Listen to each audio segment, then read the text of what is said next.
अब बच्चों अपन देखते हैं आइंस्टीन्स फोटो इलेक्ट्रिक इक्वेशन। बहुत इंपॉर्टेंट इक्वेशन है, थ्योरी और न्यूमेरिकल दोनों की रिस्पेक्ट में बहुत इंपॉर्टेंट है। फोटो इलेक्ट्रिक इफेक्ट अपन ने देखा था, लाइट जब किसी मेटल सरफेस के अंदर पड़ती है, इसके ऊपर पड़ती है, तो मेटल सरफेस के अंदर के जो इलेक्ट्रॉन्स होते हैं वो मेटल की सरफेस को छोड़ के बाहर निकल जाते हैं, जिससे अपन को करंट मिलता है। इन इलेक्ट्रॉन्स को अपन बोलते हैं फोटो इलेक्ट्रॉन्स। करंट को हमने बोला था फोटो इलेक्ट्रिक करंट, और पूरे फिनोमेना को बोला था फोटो इलेक्ट्रिक इफेक्ट। एक फिगर बना के समझते हैं अपन। जैसे ये मेटल है, इसके अंदर ये इलेक्ट्रॉन्स हैं, ये लाइट की एनर्जी ई जब मेटल की सरफेस पे पड़ी, तो ये जो इलेक्ट्रॉन्स हैं वो इस एनर्जी को गेन करके मेटल की सरफेस से बाहर निकलते हैं। लेकिन ये इलेक्ट्रॉन का मेटल की सरफेस से बाहर निकलना दो स्टेप में होता है। पहले ये एनर्जी को गेन करके मेटल की सरफेस तक आते हैं और फिर इस सरफेस से बाहर निकलते हैं।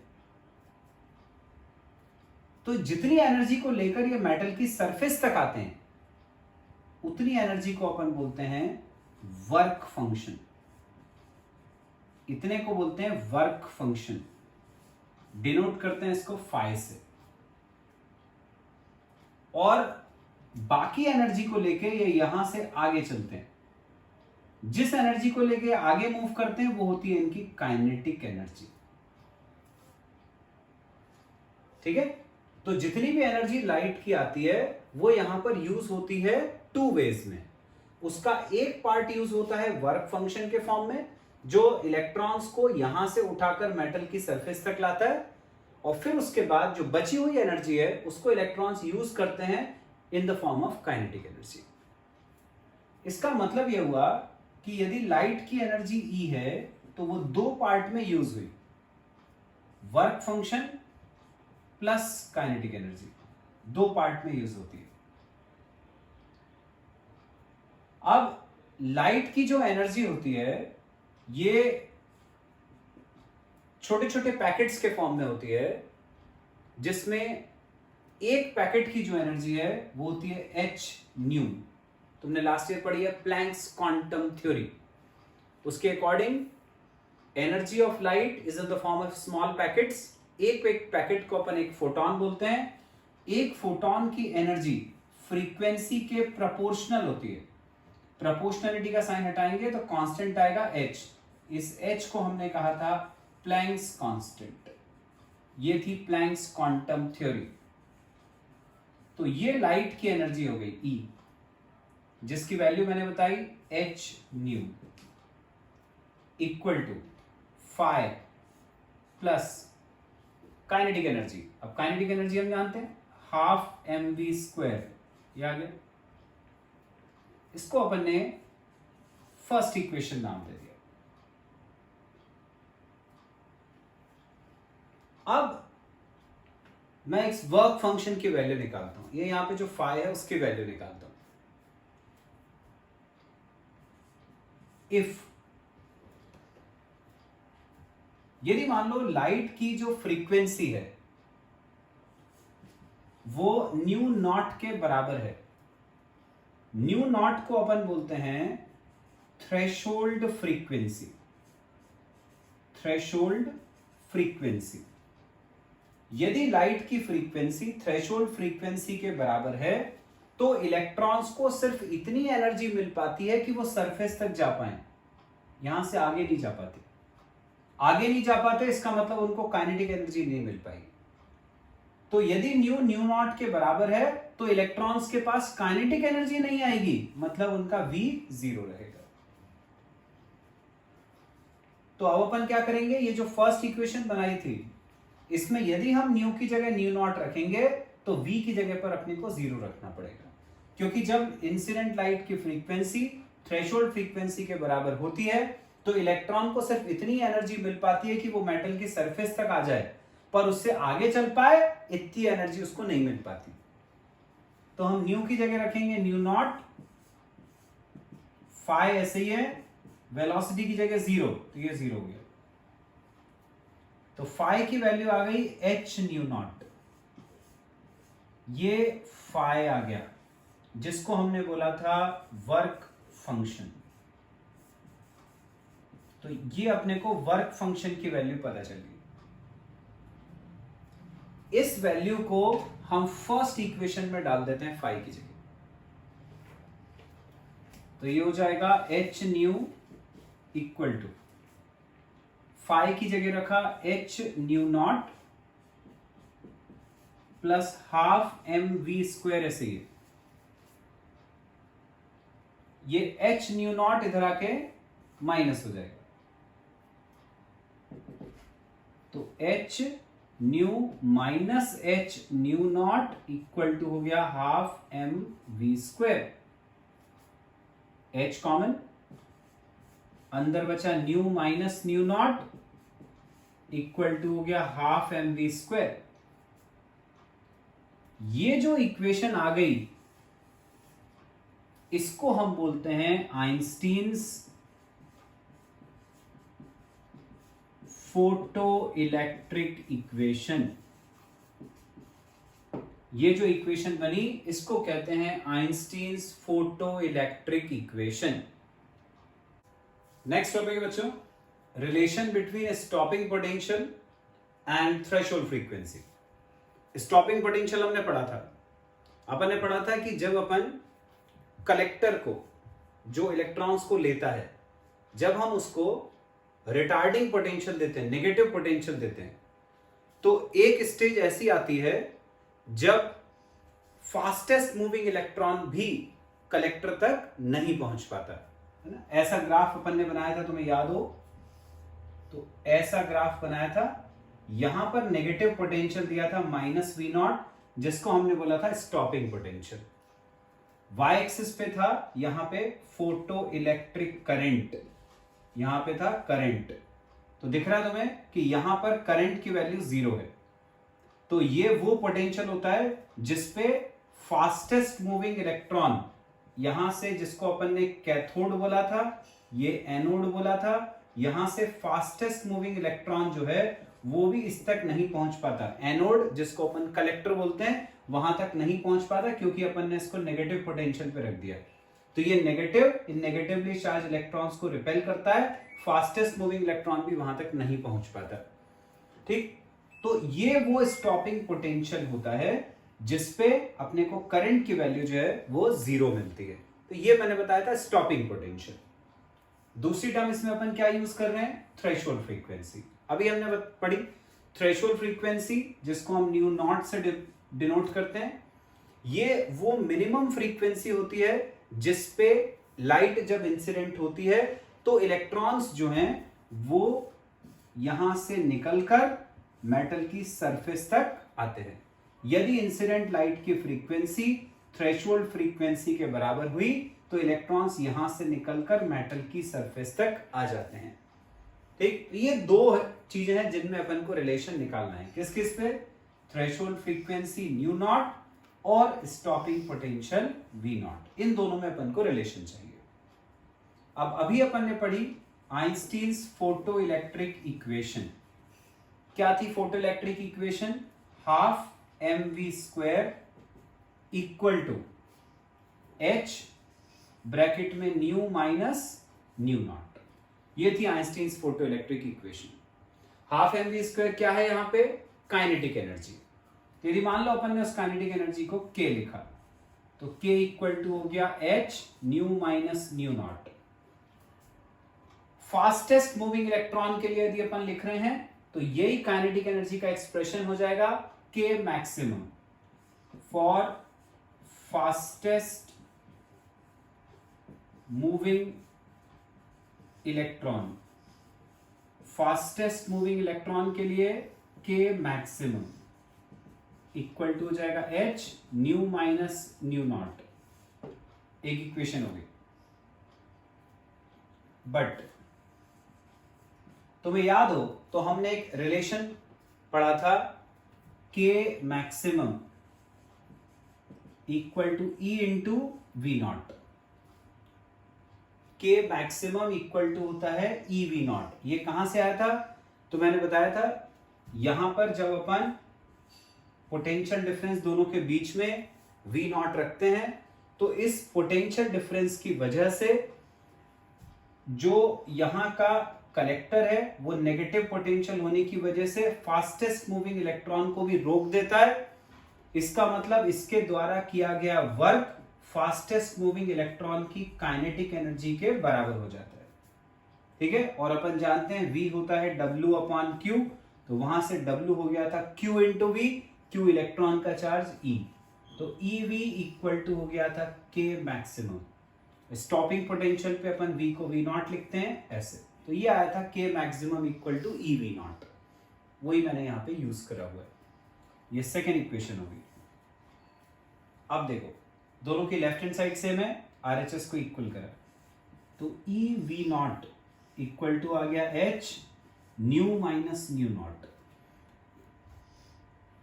ये एक रिलेशन आ गया। V नॉट मतलब स्टॉपिंग पोटेंशियल और थ्रेशोल्ड फ्रीक्वेंसी मतलब न्यू नॉट, इन दोनों के बीच में। अब इसी रिलेशन को अपन वेवलेंथ के फॉर्म में भी लिख सकते हैं। तुमने पढ़ा है बच्चों, C इक्वल टू होता है न्यू लेमडा, या इसी को तुमने वेव में पढ़ा है पिछले साल, V equal to n lambda. V होती है वेव की velocity, n frequency, lambda wavelength.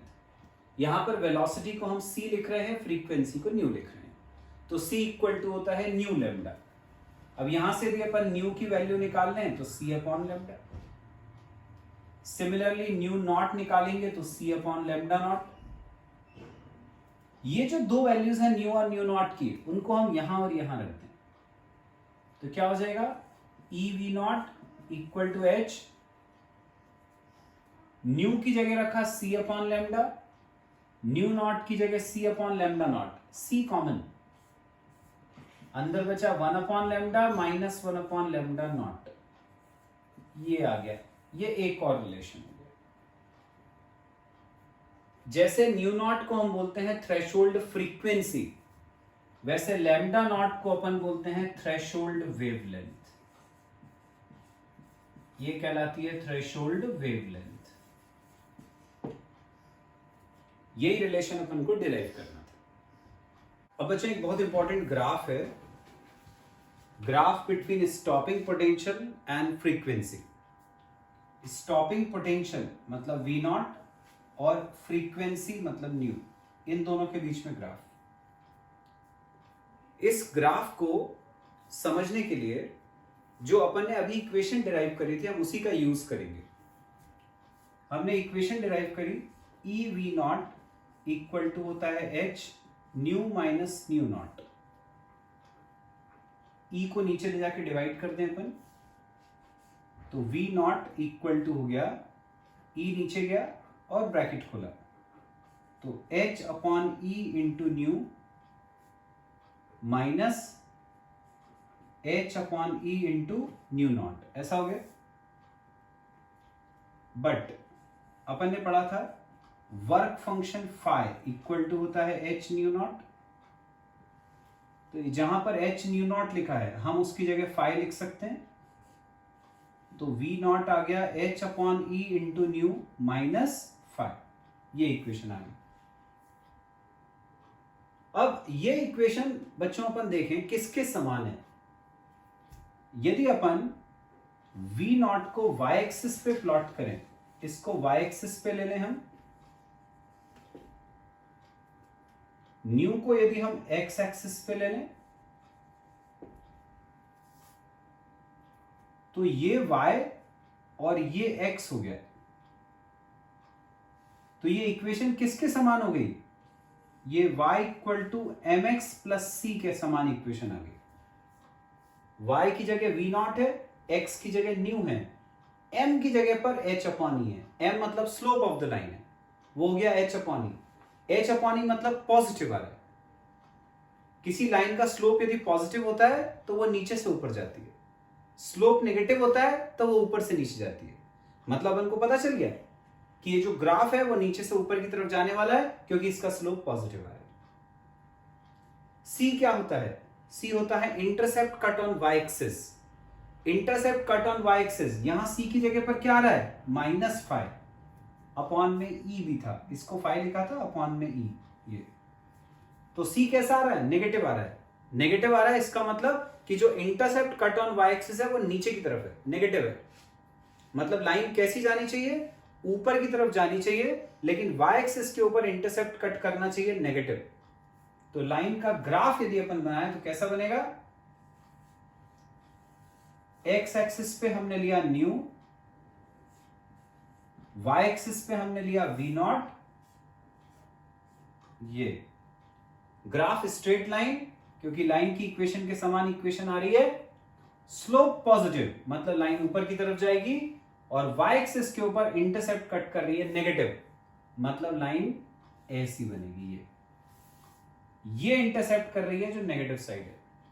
Value कितनी है उसकी -5 अपॉन ई, ये पॉइंट है -5/e, ये -5/e, और यदि ये एंगल है थीटा, तो जो स्लोप है लाइन का m वो होता है tan थीटा, और इसकी वैल्यू यहां से दिख रही है अपन को h/e, ये स्लोप हो गया। तो ये स्लोप की वैल्यू आ गई, ये इंटरसेप्ट की वैल्यू आ गई। तो ये ग्राफ होता है between stopping potential and frequency. अब बच्चों एक बहुत इंपॉर्टेंट टॉपिक है वो देखेंगे, D Broglie relation. De Broglie relation, अभी मैंने बताया था तुम्हें प्लैंक्स क्वांटम थ्योरी, पिछले साल भी पढ़ी है। According to Planck's quantum theory, energy of photon,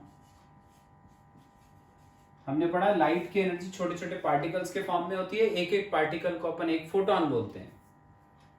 एक फोटोन की एनर्जी होती है E = h न्यू, लेकिन हम न्यू जानते हैं c/λ के बराबर होता है, अभी यूज किया था अपन ने, न्यू की जगह रख दिया c/λ, तो E की वैल्यू आ गई hc/λ, इसको एक इक्वेशन मान लिया। अब अकॉर्डिंग टू आइंस्टीन्स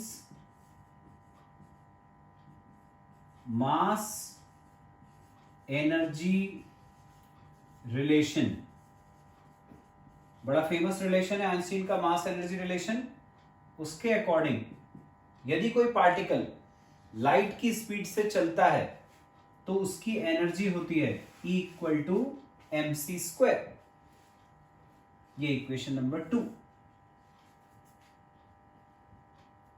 क्योंकि अपन जानते हैं कि फोटोन लाइट का पार्टिकल है, तो वो लाइट की स्पीड से ही चलेगा।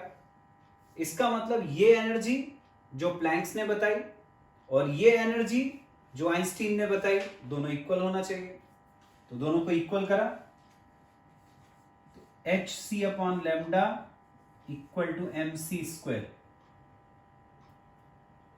c से ये स्क्वायर कट गया, अब लैम्डा ऊपर और mc नीचे, तो लैम्डा की वैल्यू आ गई h/m × c, ये लैम्डा निकल आया, लैम्डा मतलब वेवलेंथ। ये किसके लिए निकाली अपन ने, फोटोन के लिए निकाली। अब एक दूसरा साइंटिस्ट था डी ब्रॉगली, उसने ये बोला कि ये जो रिलेशन हमने डिराइव करा है फोटोन के लिए, उसने बोला कि वो सिर्फ फोटोन के लिए वैलिड नहीं है, उसने बोला वो सभी पार्टिकल्स के लिए वैलिड है। सभी पार्टिकल्स के लिए मतलब भले ही उनकी स्पीड जो है वो स्पीड ऑफ लाइट के बराबर नहीं हो, तब भी ये रिलेशन वैलिड है। तो वैलिड है फॉर ऑल वेलोसिटीज, मतलब c की जगह पर अपन पार्टिकल की कोई वेलोसिटी v रख सकते हैं।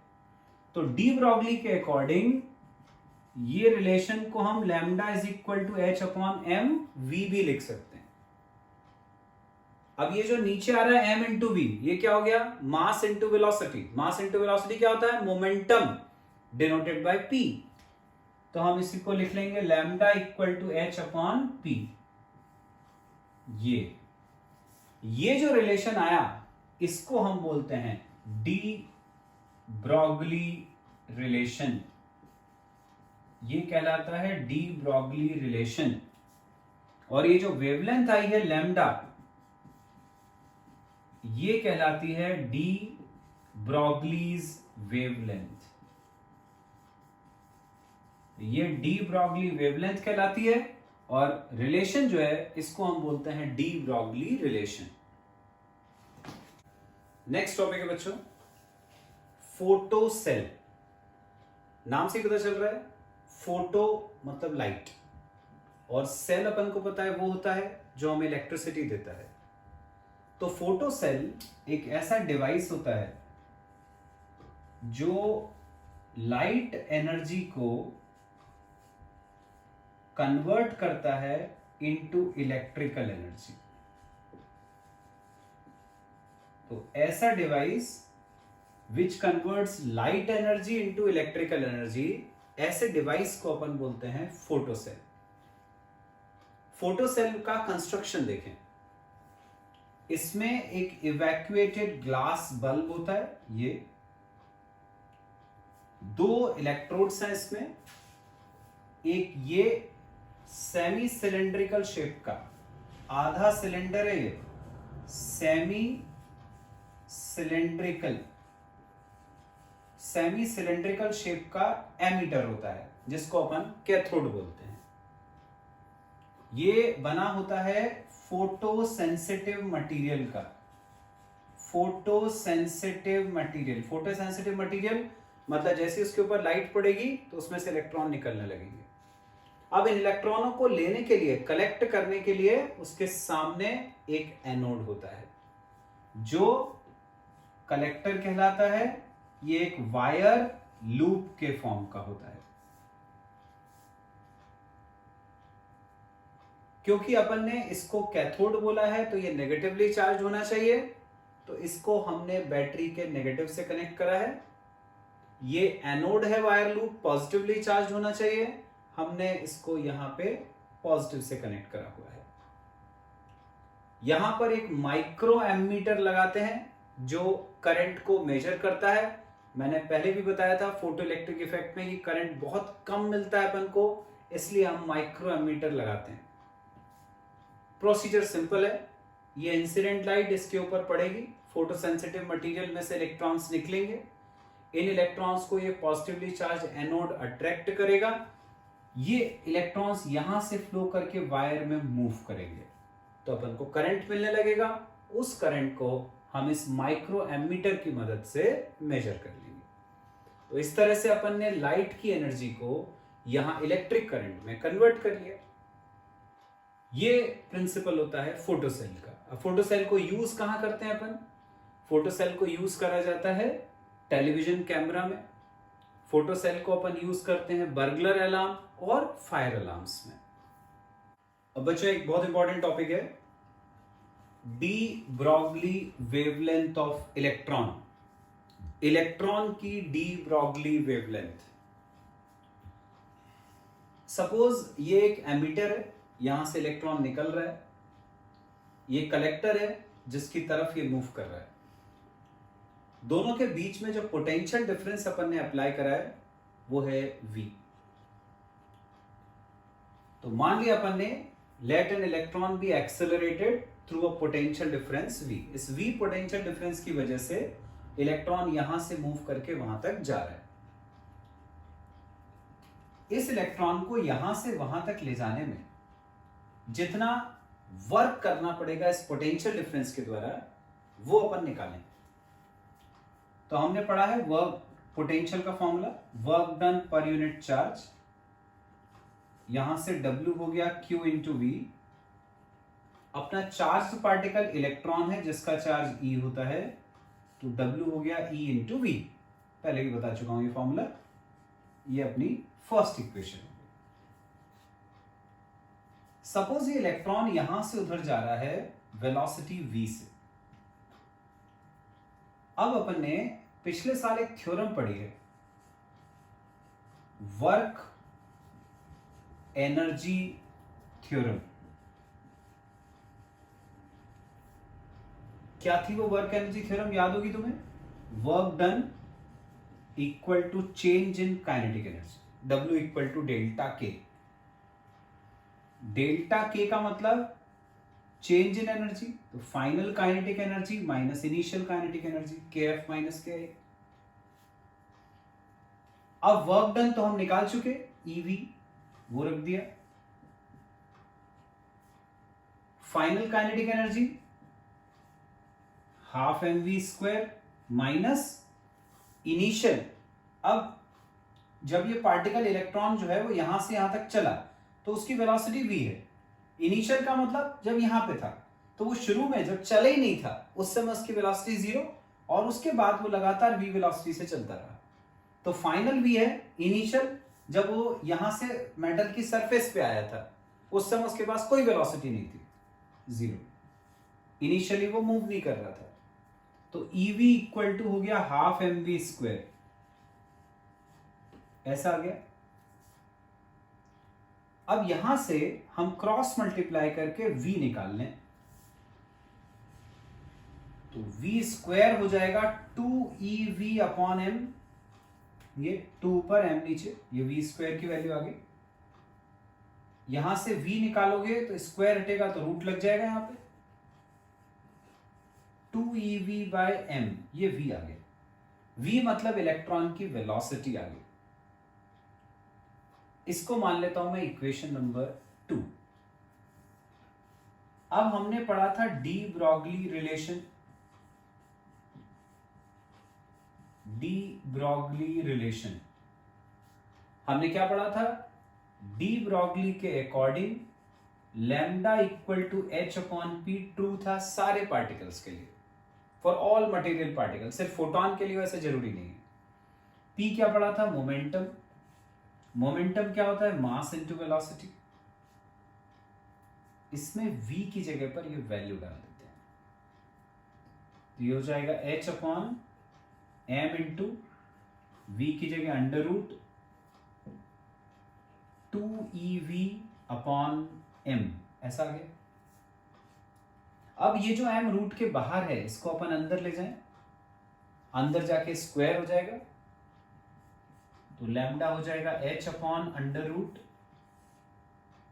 2EV m square by m, ऐसा हो जाएगा। m से ये स्क्वायर कट गया तो लैम्डा की वैल्यू आ गई कितनी? h upon under root 2MEV, ऐसा आ गया। अब इसमें तुम देखो बच्चों, ये सारी वैल्यूज ऐसी हैं जो कांस्टेंट होती हैं।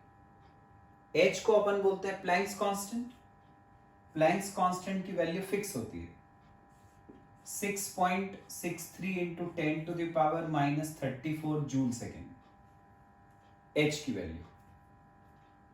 m mass of electron 9.1 into 10 to the power minus 31 kg। e electron का charge 1.6 into 10 to the power minus 19 coulomb. सारी वैल्यूज कांस्टेंट है, सिर्फ किसको छोड़ के? v को छोड़ के। तो हम ये h, m और e की वैल्यू रख सकते हैं। v की वैल्यू अपन को नहीं पता तो v को हम वैसे का वैसे ही छोड़ दें, तो लैम्डा आ जाएगा। सारी वैल्यू सब्स्टिट्यूट करेंगे v को छोड़ के, सारी वैल्यू सब्स्टिट्यूट करोगे तो ये आता है 12.27 into 10 to the power minus 10 upon, नीचे बचेगा सिर्फ रूट v, बाकी मैंने सारी वैल्यू रख दी। अब ये निकाला क्या है अपन ने? Wave length.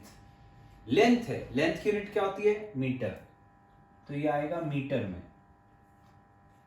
लेकिन तुम्हें याद हो तो हमने पढ़ा हुआ है 1 एंगस्ट्रॉम इक्वल टू होता है 10 to the power minus 10 metre. 1 angstrom इतने मीटर के बराबर होता है। तो जहां पर ये 10 to the power minus 10 metre आ रहा है, हम उसकी जगह पर एंगस्ट्रॉम लिख सकते हैं।